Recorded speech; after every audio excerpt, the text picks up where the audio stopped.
Government نے جو بھی پابندی لگائی ہے انہوں نے ہر چیز کو دیکھا ہوگا، سوچا ہوگا، سمجھا ہوگا اور اس کے بعد ہی پابندی لگائی ہوگی، ادروائز گورنمنٹ کبھی بھی ایسی کوئی پابندی نہیں لگاتی۔ علماء اکرام سے مشاورت کی ہوگی۔ جو نماز کی مسجد کی انتظامیہ ہے، ان کے جو انتظامیہ کے جو لوگ ہیں وہ نماز جمعہ یہاں ادا کر لیں۔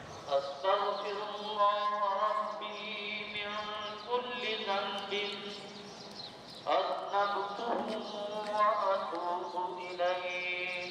کھانے پینے کی آئٹموں کی دکانیں کھلی رکھی ہوئی ہیں، دن میں تو کھلی رکھی ہوئی ہیں نا، 8 سے 8 سکتی ہے نا۔ اب دوسری نمازوں میں بھی کہہ رہے ہیں کہ نمازیں نہیں پڑھیں، ایسے کیسے ہوگا؟ حفاظتی انتظامات ضروری ہیں، لیکن مسجد میں صرف فرض جو نماز پڑھیں، ویسے بھی حکم ہے کہ باقی نماز فرض کے علاوہ باقی نماز اگر گھر پہ پڑھتے ہیں زیادہ بہتر ہے۔ یہ ٹائم نہیں ہے کہ ہم گھروں میں فلمیں دیکھیں، ہر چیز کھلی ہوئی ہے، آپ نے دیکھا ہر چیز اوپن ہے، ٹھیک ہے؟ تو یہ حج اور عمرہ کیوں؟ کعبۃ اللہ، بیت اللہ، یہ چیزیں کیوں؟ مسجدیں کیوں بند کروا رہے ہیں؟ ہر چیز کھلی ہوئی ہے تو یہ چیزیں کیوں بند؟